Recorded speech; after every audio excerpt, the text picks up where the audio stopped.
네, 안녕하십니까. 독거노인 종합지원센터의 김현미입니다. 지금 교수님께서 아마 정말 들어야 될 키포인트들은 다 말씀을 하셨어요. 그쵸?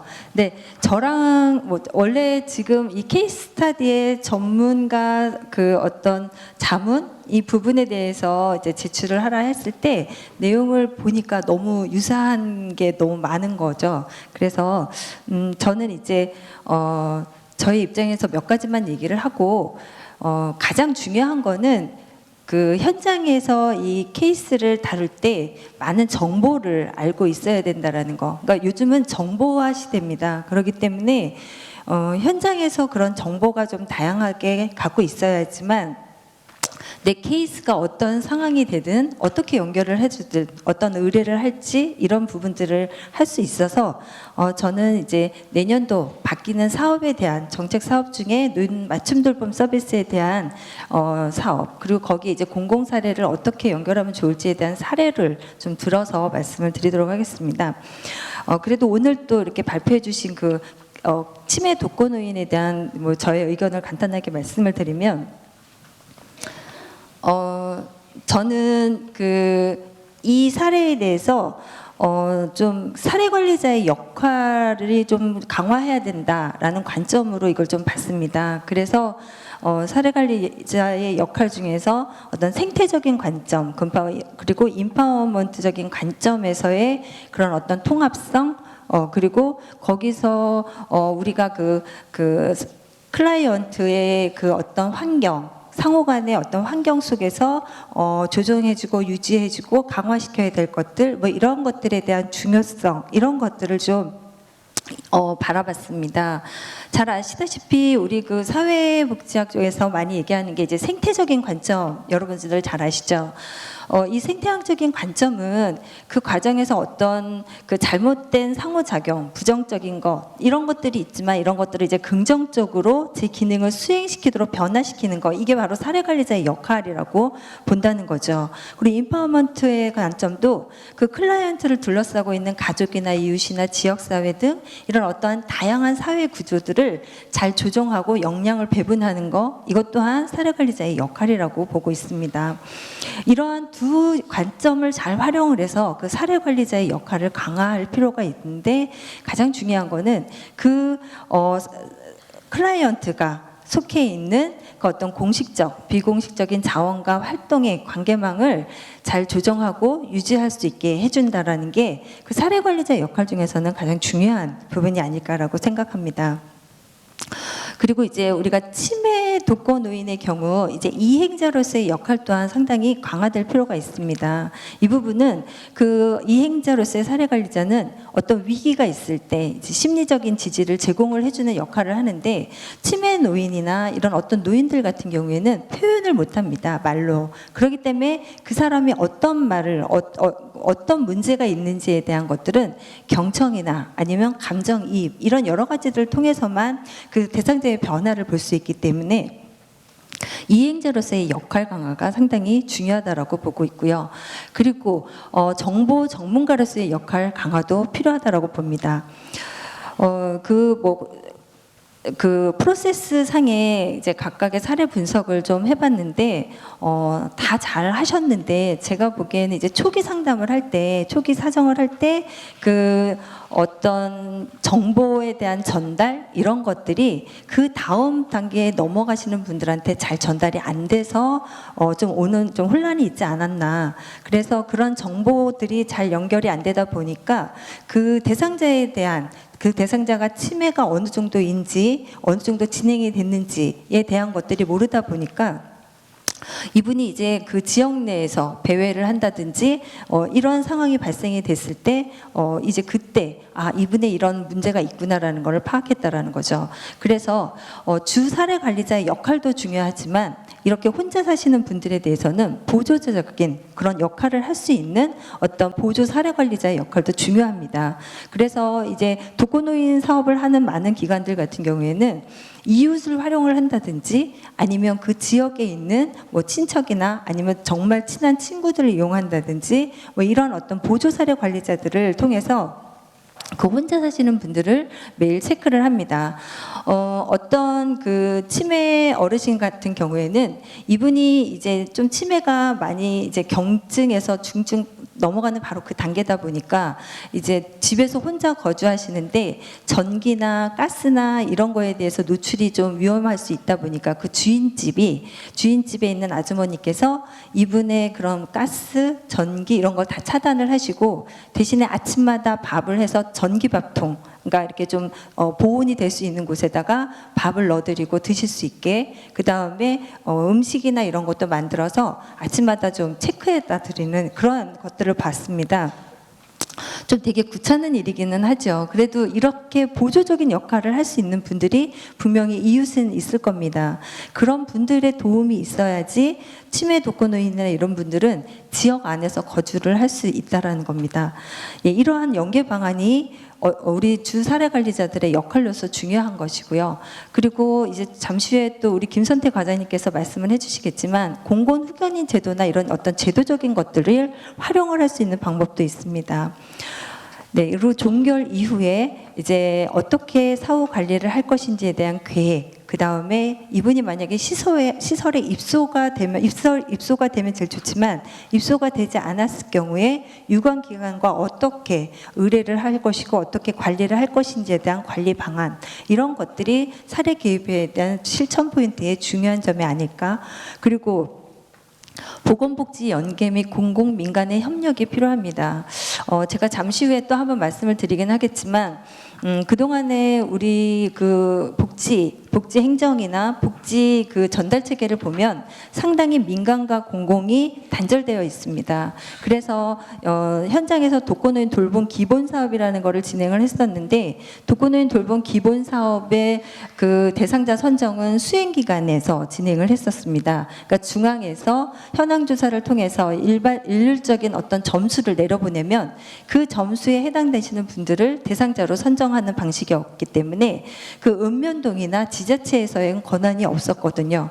그러다 보니까 그 읍면동에서 분명히 이 대상자 관리나 이런 부분을 공공 쪽에서 해줘야 되는 부분이 있음에도 불구하고 그런 분들이 상당히 단절되어 있었다는 거죠. 그래서 이런 보건과 복지 연계, 특히 공공과 민간의 협력은 상당히 중요하다라는 게 많은 현장에 계신 분들의 이야기입니다. 그래서 그런 점들을 좀 감안해서 내년도에 노인 맞춤 돌봄 서비스를 개편을 하게 되었는데 좀 자세한 설명은 다시 말씀을 드리겠습니다. 그리고 지역사회 협력 및 주사례 관리자의 역할 강화는 아까 제가 말씀드린 것처럼 실천 포인트에 있어서 상당히 중요하게 저는 생각이 듭니다. 이렇게 이제 4가지를 좀 실천 포인트로 보았고요. 계속해서 노인 맞춤 돌봄 서비스라 해서 2020년도부터 그동안의 노인 돌봄 사업들을 이제 정부가 다 모아서 하나로 그 어떤 대상자들을 좀 같은 기관에서 관리를 좀 하는 체계로 좀 바꾸자라고 해서 사업을 실시를 하게 됐습니다. 잘 아시다시피 저출산이 장기화되고 급격한 고령화로 인해서 그 돌봄에 대한 수요는 계속적으로 증가되고 있습니다. 특히 잘 아시겠지만 그 독거노인의 인구수는 계속 증가되고, 그 다음에 예전에는 기혼 자녀와 동거를 당연하게 생각을 했지만 이제는 자녀 동거를 희망하는 것도 점점 줄어들고 있습니다. 그러다 보니까 노인의 어떤 사회적인 관계망이 점점 약화되는 상황인 거죠.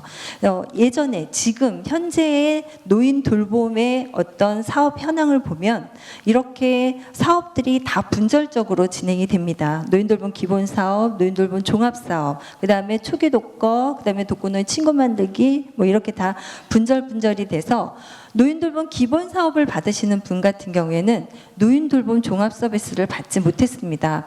노인 돌봄 기본 서비스는 안전 확인, 그다음에 자원 연계 뭐 이런 게 주 포인트라면, 노인 돌봄 종합 서비스 같은 경우에는 장기 요양으로 들어가기 전에 일상생활에, 그러니까 신체적인 어떤 어려움이 있으신 분들한테 가사 지원 등을 지원하는 서비스입니다. 몸이 아프더라도 그 후원이나 자원 연계가 필요하신 분은 노인 돌봄 쪽으로 가지 않았다라는 거죠. 그리고 노인 돌봄 쪽에 계신 분들은 또 여기에 또 서비스에 만족을 하다 보니까 본인 부담금을 내면도 불구하고 노인 돌봄 기본이나 장기 요양적으로 넘어가지 않는 그런 형태로 돌봄이 이루어지고 있었습니다. 그러다 보니까 문제가 뭐냐면 이렇게 돌봄이라는 그런 어떤 유사한 서비스임에도 불구하고 상당히 분절적으로 사업이 수행이 되고 있다라는 거죠. 그리고 사업 간에 칸막이가 있다 보니까 여 대상자가 저쪽 대상자로 갈 수도 없고, 그리고 우리가 대상자 리스트를 갖고 있으면 분명히 이 대상자는 우울감이 심하든지 자살 생각이 심해서 독거노인 친구 만들기 사업이나 아니면 타 서비스로 넘어가야 됨에도 불구하고 이 기간에서 그 대상자에 대한 걸 현황 조사를 우리가 했기 때문에 줄 수 없다. 뭐 이런 어떤 경쟁적, 뭐 개별적 이런 제공 기간에 그런 어떤 것들이 좀 많았습니다. 그래서 이런 것들을 좀 너무 사업 수행이 비효율적이기 때문에 좀 개편이 필요하지 않을까라고 해서 사업을 개편을 하게 되었습니다. 그래서 2020년 1월부터는 노인 통합 지원 서비스, 그러니까 이거는 이제 처음에 나왔던 말이고요. 지금은 이제 노인 맞춤 돌봄 서비스라는 명칭으로 사업을 수행을 하게 될 것입니다. 여기에는 이제 안전하기는 기본으로 들어가는 거고요. 이제 건강관리, 돌봄, 그다음에 연계 서비스, 그리고 그 대상자에 따라서 어떤 욕구에 따라서 통합이나 맞춤형 서비스를 제공하는, 우리 공공사례 서비스 같은 경우에는 어떻게 보면은 문제 중심의 어떤 사례 관리라고 보시면 된다면, 이거는 욕구에 따라서 그 어떤 서비스 계획을 수립하는 형태의 사례 관리라고 보시면 됩니다. 그래서 대상자들도 좀 세부적으로 보면, 예전에는 독거노인 돌봄 기본 서비스 대상자들은 독거노인이 대상자였죠. 그러고 다른데 이제 조선이나 고령부부 같은 경우에는 받고 싶어도 받을 수 없는, 그리고 노인돌봄 종합 서비스로 갈 수 없음에도 불구하고 노인돌봄 기본 서비스를 받을 수 없는 뭐 이런, 그리고 독거노인 친구 만들기 사업이나 이런 것도 들어갈 수 없는 그런 단점이 있었습니다. 근데 이제 대상자를 넓힌다라는 겁니다. 그래서 대상자에 대해서 조금 더 자세히 보시면 만 65세 이상의 국민기초생활수급자, 또 기초연금수급자 중에 대상자를 갈 수 있다라는 거. 그리고 서비스 제공에 있어서 이제 예전과 좀 달라진 게 뭐냐면, 읍면동에서 일괄적으로 공공사례처럼 서비스 신청 접수 대상자 발굴을 한다는 겁니다. 예전에는, 기존에는, 지금 현재는 독거노인 현황조사를 매년 실시를 했습니다. 그래서 그 현황조사에 따라서 대상자를 발굴을 하는 형태였다면, 이제는 읍면동에서 신청을 하고 읍면동에서 발굴을 해서 수행 기간에 내려주면 수행 기간에서 어르신의 대상자에 대해서 어떤 선정 조사를 하고, 그 다음에 중점 돌봄군인지 일반 돌봄군인지를 구분을 해서 서비스 계획을 수립하는 형태로 갑니다. 그래서 오늘 아까 치매 독거 어르신의 경우는 솔직히 노인 돌봄 서비스에 지금은 대상자로 들어갈 수는 없습니다. 아까 1등급으로 장기요양 등급을 받으셨기 때문에 그분의 케이스는 장기요양으로 들어가는 케이스이고, 그렇지만 이제 공공사례에서 뭐 3개월, 6개월, 한 1년 이내에 어떤 그런 공공 사례를 통해서 이분의 위기 개입을 진행을 해서 사회적 안전망에 대한 필요가 있다라고 하면, 장기요양 대상자가 아닌 이상은 노인 맞춤 돌봄 서비스로 이관을 해주면 됩니다. 예전에는 이게 수행기관에서 있다 보니까 제가 이제 읍면동 허브화 사업이 한참 진행을 할 때 읍면동에 가서 저희 사업에 대한 설명을 했고, 저희 생활관리사들의 활용에 대한 방법을 알려드리려고 갔었는데, 읍면동에 계시는 공공사례팀이나 읍면동에 계시는 공무원분들도 저희 사업을 모르시는 분들이 너무 많으시더라고요. 그래서 이게 민간에서 진행을 해서 그러나 라는 생각을 했었습니다. 그런 점들을 이제 보완을 하면서 읍면동에서 일괄적으로 신청을 하고 읍면동에서 관리를 하는 부분이라서, 아마 이 대상자에 대한 것들은 이제 앞으로 공공사례에 있는 대상자들이 많이 이런 수행기관으로 의뢰가 되지 않을까라고 생각이 듭니다. 읍면동에서 또 하는 역할 중에 하나가 뭐냐면 중복 체크 여부입니다.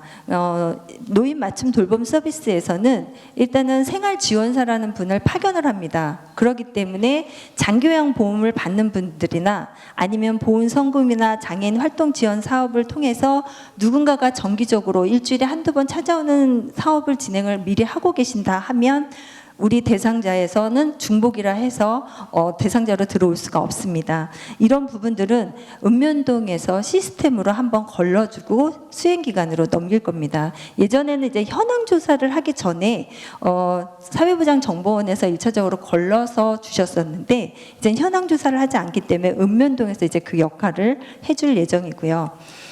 이렇게 해서 수행 기간에 넘어온 대상자들에 대해서 사회 영역과 그다음에 신체 영역, 인지 영역 이렇게 세 개로 구분을 해서 대상자를 선별을 합니다.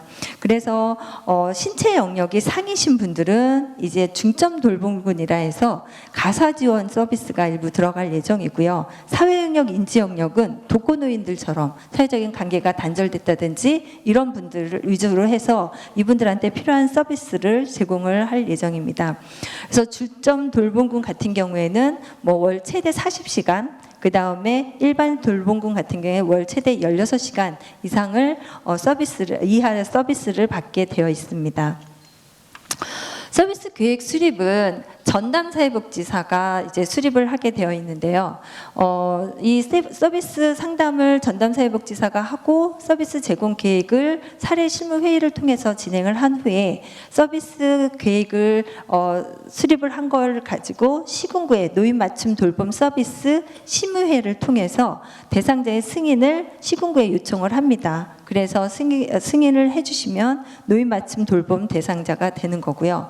이때 서비스를 지금 여기 다 리스트화 시키지는 못했지만 저희가 이제 1월 1일 서비스가 진행되기 전에 12월에는 이제 서비스에 대한 31개 정도 되는 세부적인 내용들을 이제 매뉴얼화 시켜서 각 지자체에 내려보낼 예정인데요. 직접 서비스로 하는 것이 이제 안전지원, 사회참여, 생활교육, 일상생활 지원입니다. 생활지원사들이 예전에는 이 일상생활 지원 중에서 청소, 식사 준비 이런 가사 지원은 하지 않았습니다. 그런데 이제 중점 돌봄군이 좀 들어가기 때문에 이게 일부가 들어가는데 장기요양 같은 그러한 어떤 가사 지원은 아니고요. 정말 어르신들이 스스로 하실 수 있도록 좀 도와드리는 형태, 뭐 좀 준비할 때 뭐 지원해주는 형태 정도로만 보시면 될 것 같습니다. 수행 인력 같은 경우에는 이제 전담 사회복지사, 그 다음에 생활지원사 이렇게 구분을 하는데 전담 사회복지사 같은 경우에는 이제 사회복지사 자격증 소유자고 사회복지 경력 1년 이상 되신 분입니다. 왜냐하면 서비스 계획을 수립을 하려면 사회복지 현장 경험이 없으신 분들은 좀 어려움이 있기 때문에 저희가 1년이라는 경력을 두었고요. 또 여기에도 약간 좀 차등이 있습니다. 한 4년 이상 되신 분들은 선임이라 해서 약간 뭐 급여적인 차원이 있는데 잘 아시다시피 공공사례나 아니면 이런 어떤 정책 사업들 같은 경우에는 대부분이 기간제 근로자들이기 때문에 사회복지사와 같은 처우는 아니라는 거. 예, 그래서 처우는 지금 현재 선임 사회복지사는 한 5호봉 정도 예, 급여이고 일반 사회복지사들은 한 1호봉 정도의 급여 수준이라고 보시면 됩니다. 생활지원사 같은 경우에는 이제 특별한 조건은 없습니다. 대신에 사회복지사나 요양보호사 자격증을 가지신 분은 우대하는 정도가 이제 지원 자격입니다. 뭐 역할은 전담 사회복지사는 일 8시간 근무고 생활지원사 16명을 관리를 합니다. 그리고 생활지원사는 일 5시간 근무고 관리 대상자 노인은 14명에서 한 18명 정도, 중점관리 대상자가 1명에서 많게는 2~3명 정도 중점관리 대상자를 주기 때문에 거기에 맞춰서 관리 대상 노인들의 수가 변동이 있을 것입니다. 그다음에 교육 훈련 강화에 있어서는 전담 사회복지사는 16시간이 필수이고 생활지원사는 15시간이 필수입니다. 세부적인 내용들은 저희가 나중에 또 다시 한번 말씀을 드리겠습니다.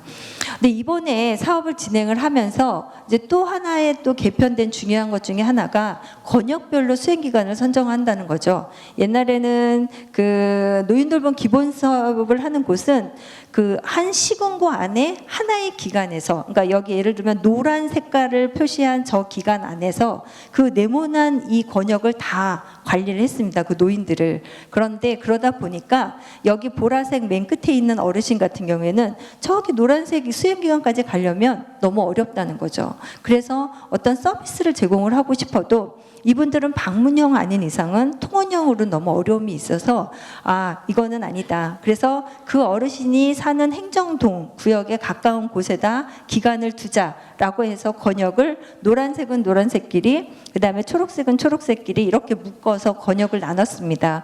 그래서 어르신이 가까운 지역에 있는 기관에 가서 어르신이 거기 가서 서비스를 받을 수도 있고, 그 다음에 아니면 방문을 해서 서비스를 받을 수 있다는 거죠. 이렇게 권역을 나누는 이유는 아까 말씀드린 것처럼 어떤 사업 운영의 규모, 그다음에 접근성 이런 것들이 이제 가장 큰 문제이고, 그리고 이렇게 배타적인 어떤 권역을 설정해서 해당 권역에 대한 어떤 책임을 좀 지고 관리를 해라. 라는 거, 그리고 선의의 경쟁 및 협력 관계를 좀 형성을 해서 서비스도 너무 루즈하게 들어가지 말고 너무 타성에 젖은 그런 서비스만 주는 것이 아니라 서로 정보도 공유하고 어떤 서비스 간의 경쟁도 좀 벌리고 라는 의미로 이렇게 권역을 설정을 했습니다. 솔직히 이 사업 같은 경우에, 기본 사업 같은 경우에는 전에는 이제 직접 서비스가 많지 않았다면 이번에 개편되면서는 직접 서비스를 좀 많이 제공을 하려고 하고 있고, 방문형이 위주였다면 통원형까지 같이 프로그램을 개발한다라는 거. 그다음에 돌봄 종합 서비스 같은 경우에는 단순 가사의 어떤 위주의 서비스만 제공했다면 후원 물품뿐만 아니라 다양한 다른 서비스까지도 지원하고자 한다라는 거. 이런 것들이 이제 개편되는 그런 어떤 것 중에 하나입니다. 시간이 너무 많이 지났다고. 네. 그래서 이 연계한 사례에 대한 것만 이제 말씀을 드리겠습니다. 그러니까 예를 들면 노인 부부 세대 노인이 있으세요. 한 분은 배우자가 신장투석하고 거동 불편으로 인해서 지속적인 돌봄을 다른 배우자가 해주고 있는 사례입니다. 그런데 이 간병을 해주던 배우자가 갑자기 암에 걸렸어요. 그래서 암을 발견을 했음에도 불구하고 치료하고 수술을 할 수가 없어요. 왜냐하면 내가 다른 사람을 간병해야 되다 보니까. 그래서 배우자의 간병이 필요하고 본인의 질병을 치료할 수 없는 이런 상황일 때 희망복지지원단 쪽에서 통합 사례를 통해서 뭐 보건 쪽이나 이렇게 연결을 할 수가 있겠죠. 그리고 어떤 이분이 저소득 어르신이라 하면 긴급 의료비 지원이나 이런 분들이 갈 수 있다 하면 맞춤 돌봄 서비스 같은 경우에는 어르신한테 생활지원사를 파견을 해서 안부 확인이나 가사 지원이나 병행 동행 이런 것들을 지원을 할 수 있는 이러한 서비스로 간다는 겁니다. 네. 그리고 또 하나는 이제 고시원에 사시는 어떤 독거노인이 계세요. 이분이 상당히 우울증이 심하신데 신체적 질병이 분명히 있음에도 불구하고 입원을 시도하였지만 특정 질환이 확인되지 않아서 다시 퇴원했어요. 왜냐하면 우울증은 이게 어떤 신체적으로 발현이 되지 않는 부분들이기 때문에. 그런데 이분은 식생활이나 위생관리 이런 모든 것들이 좀 안전해서 상당히 위험한 상황입니다. 이럴 때는 희망복지지원단에서 그냥 이분이 어떤 이분도 경제적인 사정 때문에 좀 문제가 있을 수도 있기 때문에 종합검진을 연결을 해준다든지 아니면 시설 입소를 계획을 해준다든지 이렇게 어떤 긴급 지원 같은 경우를 해준다면 맞춤 돌봄 서비스에서는 시설 입소가 되지 않았을 때 안부 확인이나 우울 예방 프로그램들을 제공해 준다든지 아니면 ICT나 이런 것들을 활용해서 이분의 정기적인 그런 어떤 안전을 확인한다든지 뭐 이런 것들을 진행을 할 수 있습니다. 아마 이런 것들은 저보다도 현장에 계신 분들이 더 잘 아실 수도 있겠지만 하다 보면 그런 어떤 공공 사례와 분명히 노인 맞춤 돌봄과 충돌되는 부분들도 있을 수도 있습니다. 이럴 때 우리 공공 사례에 계시는 사례 관리자 선생님들의 어떤 조정적인 역할도 중요하고 노인 맞춤 돌봄 서비스가 아까 말씀드린 것처럼 읍면동에서 같이 진행을 하다 보니까 읍면동의 어떤 역할도 또 강화가 될 수밖에 없는 상황입니다. 그래서 내년도에 노인 맞춤 돌봄 서비스가 현장에서 잘 정착되기 위해서는 이런 읍면동과의 어떤 협조, 지자체와의 협조, 그 다음에 다른 권역에 있는 기관들과의 협조, 이런 부분들이 어떤 사업의 안정적인 수행으로 이루어지지 않을까라고 생각이 됩니다. 감사합니다.